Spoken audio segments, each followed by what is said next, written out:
বন্ধুরা, বর্তমানে আমরা সকলেই মাঝে মধ্যে একটা সমস্যার সম্মুখীন হচ্ছি। সেটা হচ্ছে আমরা যখন মেসেঞ্জারে কোনো ফ্রেন্ডকে কল দিচ্ছি তখন দেখা যাচ্ছে লেখা দেখাচ্ছে ডিড নট অ্যান্সার। আমি আবারও কল দিলাম, দেখতে পাচ্ছেন একই লেখা দেখাচ্ছে। যতবারই কল করি না কেন এই একই সমস্যা দেখা দিচ্ছে, ডিড নট অ্যান্সার। তো আপনিও যদি এরকম ডিড নট অ্যান্সার সমস্যায় পড়েন তাহলে আজকের এই ভিডিওটি সম্পূর্ণ দেখলে এই ডিড নট অ্যান্সার সমস্যার সমাধান খুব সহজেই করে নিতে পারবেন। 100% গ্যারান্টি দিচ্ছি এই সমস্যার সমাধান মাত্র এক ক্লিকেই করে নিতে পারবেন। তবে এই ডিড নট অ্যান্সার এই সমস্যাটা কী জন্য হয় এবং কিভাবে এটা সমাধান করবেন সরাসরি বিষয়টা আপনাকে লাইভ প্রুফ দেখিয়ে দেব। তাই মনোযোগ দিয়ে আমার দেখানো প্রতিটা স্টেপ ফলো করবেন। তো দেরি না করে চলুন মূল টপিকে চলে যাই। ওকে, ডিড নট অ্যান্সার সমস্যাটা হওয়ার বিভিন্ন কারণ আছে। আপনার মেসেঞ্জারটা যদি আপডেট করা না থাকে তাহলে সমস্যাটা হতে পারে। কেউ যদি আপনাকে মেসেঞ্জার ব্লক করে থাকে তাহলে সমস্যাটা হতে পারে, এবং আপনার মেসেঞ্জারের সেটিংগুলো ঠিক না থাকার কারণে সমস্যাটা হতে পারে। তো আপনি যদি মনে করেন আপনাকে মেসেঞ্জারে কেউ ব্লক করেনি, মেসেঞ্জারটা আপডেট করা আছে, তাহলে আমি বলবো অন্য কোনো কারণে কল করলে ডিড নট অ্যান্সার দেখাচ্ছে। তো আপনি যদি এই সমস্যাটার কারণটা কোনোভাবে খুঁজে না পান তাহলে সমস্যার সমাধান কিভাবে করবেন সেটাই এখন দেখিয়ে দিচ্ছি। তাই মনোযোগ দিয়ে কিন্তু আমার দেখানো প্রতিটা স্টেপ ফলো করবেন। তো প্রথমত আপনি যেটা করবেন, আপনার মেসেঞ্জারটা যদি আপডেট করা না থাকে তাহলে প্লে স্টোরে যেয়ে আপডেট করে নেবেন।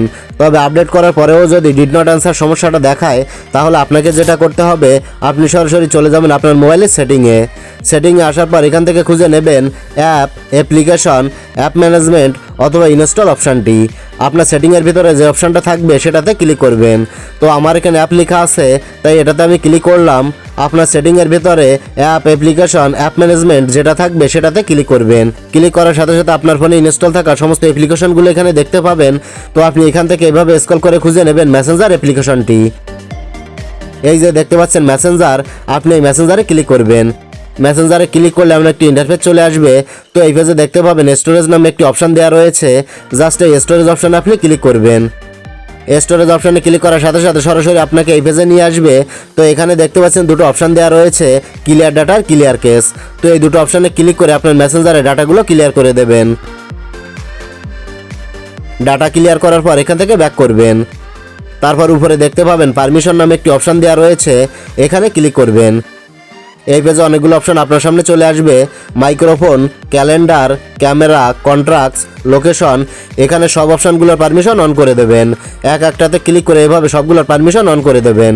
সবগুলোর পারমিশন অন করার পর আপনি সরাসরি মেসেঞ্জারে যেয়ে আপনার অ্যাকাউন্টটা লগ ইন করে নেবেন।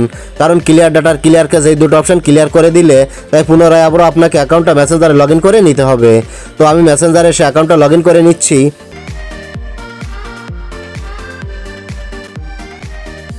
অ্যাকাউন্টটা লগ ইন করার পরে আপনি যদি সেই বন্ধুকে কল করেন তাহলে দেখতে পাবেন আপনার সমস্যার সমাধান হয়ে গেছে। ডিড নট অ্যান্সার লেখাটা দেখাচ্ছে না, সরাসরি তার মেসেঞ্জার আপনার কলটা যাচ্ছে। তো এই কাজগুলো করার পরেও যদি আপনার সমস্যার সমাধান না হয় তাহলে বুঝে নেবেন আপনাকে মেসেঞ্জার থেকে এসে ব্লক করে দিয়েছে, সে কারণে কল যাচ্ছে না। এরপর সে যখন আপনাকে মেসেঞ্জার থেকে আনব্লক করবে তখনই আপনি তাকে কল করতে পারবেন। তো এটাই ছিল দেখানোর। ভিডিওটি ভালো লাগলে লাইক, কমেন্ট ও শেয়ার করবেন, আর চ্যানেলটি সাবস্ক্রাইব করতে ভুলবেন না।